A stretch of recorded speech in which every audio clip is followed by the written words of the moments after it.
Welcome to episode 17 of A New Way to Love, Live, and Lead. I'm your host, Cheryne Blum, a master coach, author, speaker, and the founder of the Self Mastery Hub, your online center for self-inquiry, healing, and growth.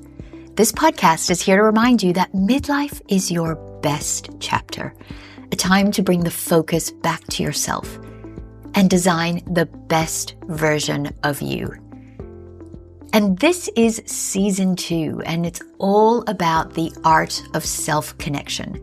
Because in midlife, your greatest power isn't what you do. It's how deeply you're connected to yourself while you do it. And in the last few episodes, we have spoken about the 7 stages of self-connection. We've talked about self-awareness. We've talked about self-respect. We've talked about self-trust. And today, we're diving into one of the biggest markers of self-connection, self-control, the ability to regulate your emotions and master your calm. This isn't about suppressing your feelings. It's not pretending to be fine. It's not bypassing your emotions, but responding to life from your essence, not reacting from your ego or your inner child. You would have heard me speak about personal power in episode 15. And today we're going to look at how we execute our power and respond to life, not from our patterns that are protecting us and arming us and guarding us, but how do we respond to life from our power? Because when we are in our power, we are fully in the present moment, and people can then feel our presence. And so this is a reminder that your presence is your power. And here's the truth. Most people don't lose relationships or opportunities or inner peace because of a lack of love. They lose it because of a lack of emotional regulation, a lack of self-control. In moments of reactivity, we end up snapping, shutting down, spiraling, people-pleasing, over-apologizing, stonewalling, catastrophizing. All of those led by anxiety, not self-connection. And so all of those signs of anxiety are signs of disconnection, not from other people, but from yourself. And when you disconnect from yourself, you disconnect from your power. And so we respond from our wound, not our wisdom, not our power, not our presence. We react from our emotion. And so today I'm going to show you how to reverse that. For years, I thought emotional strength meant not being affected by anything. But emotional maturity isn't about being unshakable. It's about knowing how to recenter yourself when life shakes you. When I used to slide into my old patterns, overthinking, people-pleasing, shrinking, trying to keep the peace, it wasn't because I was weak. It was because a younger part of me, my inner child, my wound, was activated. My patterns were activated. And my inner child was afraid and triggered and overwhelmed. And without having these inner tools of self-control and emotional regulation, she ran the show. And so learning emotional regulation literally changed my life.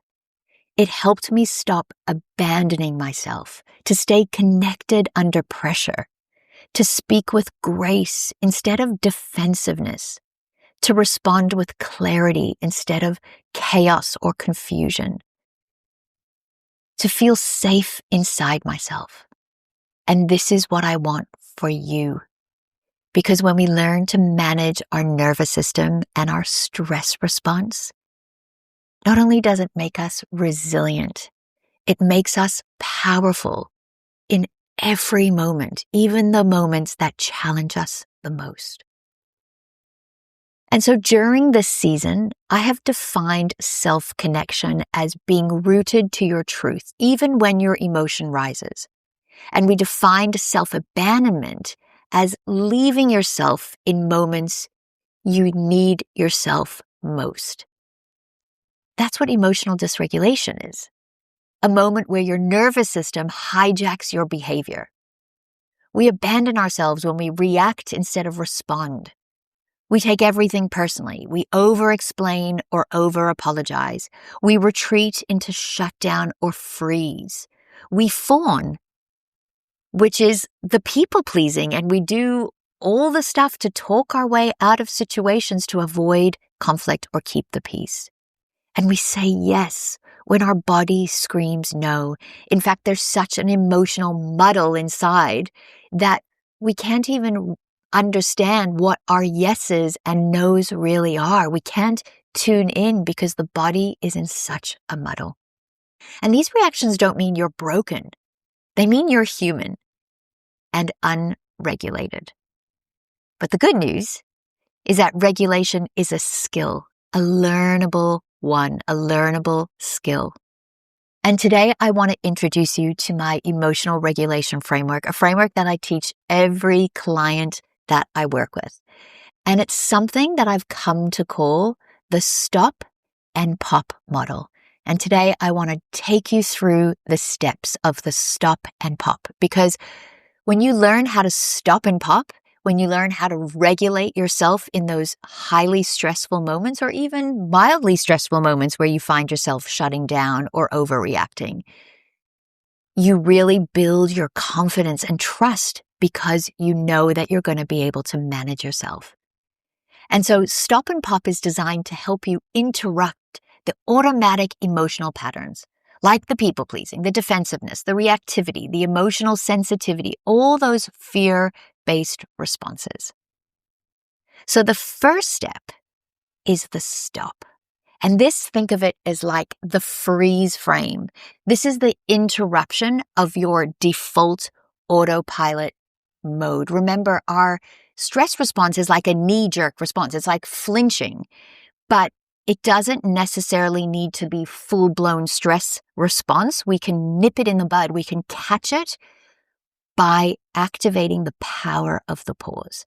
And this first step is when we actually say stop.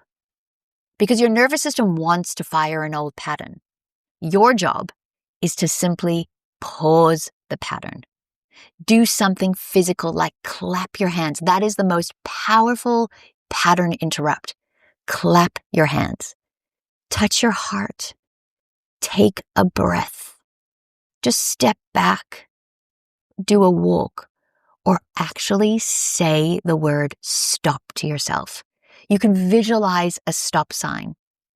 Or what I like to do is actually sing to myself. So, for example, I will show you my little singing voice here. Sometimes you can kind of do the Supremes and you can sing, "Stop in the name of love." Or you can do a little bit of a Vanilla Ice thing and say, "Stop, collaborate, and listen." That's a bit of a fun way that I like to play with this, but whatever it is, find your way of pressing pause. Even visualize that you have a remote control and you can literally press pause. This breaks the trigger reaction loop, and we want to create a gap between the trigger and your reaction, between the stimulus and the response. And the greater the gap, the greater self-control. Now, the second step is to think and breathe.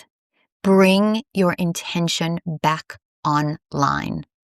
Ask the key regulating question. Am I doing this from fear or from truth? This one question brings you back into self-connection. Take a slow breath in and a long exhale out. Remember, your breath is the self-regulator of your nervous system. Your breath reopens the prefrontal cortex, the part of your brain that makes wise decisions. And it takes you out of a sympathetic nervous system response and puts you more into a parasympathetic, your rest and digest. So just by being able to stop, think, and breathe, immediately we have done a pattern interrupt. And the third step is to observe. Think of it as curiosity over criticism. Notice, what is your body doing? Are you shrinking? Is your chest tightening? Is your jaw clenching? Are you about to fawn or appease? Notice yourself defaulting into your pattern and use a power word. This is a word that anchors your essence. So it could be like truth, courage, peace, worthiness, love. For me, I've shared in a few of these episodes that my word is grace. And the minute I can stop, tune into my body, self-soothe with my breath, and say the word grace to myself, it's like I have become the tree again, deeply rooted in the ground. It settles me, it wakes me up and places me into a stronger focus point where I can then go to step 4, which is proceed. And that is to proceed with aligned action that's aligned with our values and our essence. So we are starting to respond from our truth rather than our fear pattern. And so you can choose your response consciously. And this can look like anything, like saying no, that doesn't work for me, creating a strong boundary, asking for space, speaking calmly instead of defending. I'm going to go more into detail about the self-expression in a couple episodes where we're going to talk about the truth statement. And this will be a powerful tool that you can add to this. And another way is like simply not reacting, actually learning to just walk away, to sometimes say nothing. And sometimes the silence can be more powerful than what we feel we need to defend ourselves. Because when we go into defending ourselves, we're just actually placing so much stress and pressure on the nervous system, which inflames the body. It keeps us in a stress state. It does us more damage than good. And so when we can align ourselves to proceed with aligned action, we come from empowerment. And remember, I define empowerment as embodied power. So when we are acting from an empowered self, we are embodying our whole self is being our power. So let me just repeat those steps, those 4 steps. And if you notice, it actually spells the word stop. S-T-O-P. Stop, think and breathe, observe and proceed. And the next last step, the most powerful step, is what I call the pop. And this is when your power overrides your pattern. This is the transformation. Pop means power over pattern. I choose a new pattern, even if it feels unfamiliar, right? Our default is going to be the pattern, but we have to interrupt that. And the more that you can interrupt the pattern, you actually build new neurology. And so if it is unfamiliar or feels difficult, it's just because you haven't learned it yet. With repetition, this will become your new normal. And this is where emotional maturity is built. This is the moment you reclaim personal power. This is the moment you stay connected instead of abandoning yourself. This is putting everything that we have been talking about this season into action. And what I like to add to this is something that I call the snap and clap. So when you say the word stop to yourself in the beginning, you can actually snap your fingers. And that snap becomes a powerful action. In fact, now I don't even need to say the word stop to myself. I simply snap, and that activates my power. And then I take myself through those 4 steps. And in the beginning, those 4 steps are going to take a little bit longer. And then the more you do it, they can happen in a matter of seconds. And then when you go into the pop stage, you clap your hands. And clapping your hands, bringing the 2 sides of yourself activates this aligned action. It activates your power. So when you feel yourself spiraling into stressful or negative thoughts, when you say the word stop to yourself, snap your fingers. This creates that powerful somatic anchor in the body that brings your mind into focus. And then when you want to activate the pop stage, your power over your pattern, you clap your hands to activate your action. Now, the hard bit is remembering to remember. So all you need to do is keep practicing. Snap, even in the moments where during the day you're on your own and you're teaching your nervous system and training your mind and body to anchor and respond to that snap in a calm way. So you're activating your calm instead of the internal chaos. And so stop and pop is the bridge that unites the ego and the essence. It's the practical step. It unites us and transforms our fear into empowerment, our reaction into response, self-abandonment into self-connection. And every time you stop and pop, you rewire your nervous system. You strengthen your emotional maturity. You build self-trust. You anchor into your truth. And you become the calm in your own life. And this is what it means to be self-connected. And so your self-connection practice this week is to choose one trigger, something small, like when someone interrupts you, or when you feel overlooked, or when your child snaps at you, or your partner says something triggering, or when you feel like you're going into that people-pleasing mode. Stop and practice the stop and pop in that moment. Take yourself through the steps. It's not about perfection. It's about repetition. One stop and pop moment at a time. You become someone you can rely on. And your self-reflection question for this week is, where in my life am I emotionally reacting?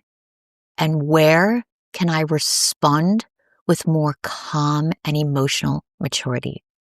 And then you can take your self-connection practice of the week and activate those steps.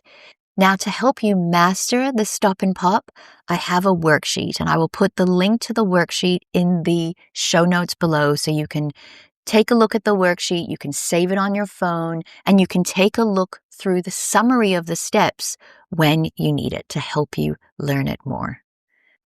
And remember that you are not your pattern. Your presence is your power. And you don't have to teach your power what to do. You just need to get out of the way and remove the cloud of fear and self-doubt and let your power shine and let your power guide you. And if this episode resonated, please remember to follow the podcast and please share this episode with a friend who needs to master their calm. Thanks for joining me on a new way to love, live, and lead. And remember, you're not too late. You're right on time. And your best, calmest, most masterful chapter begins right now.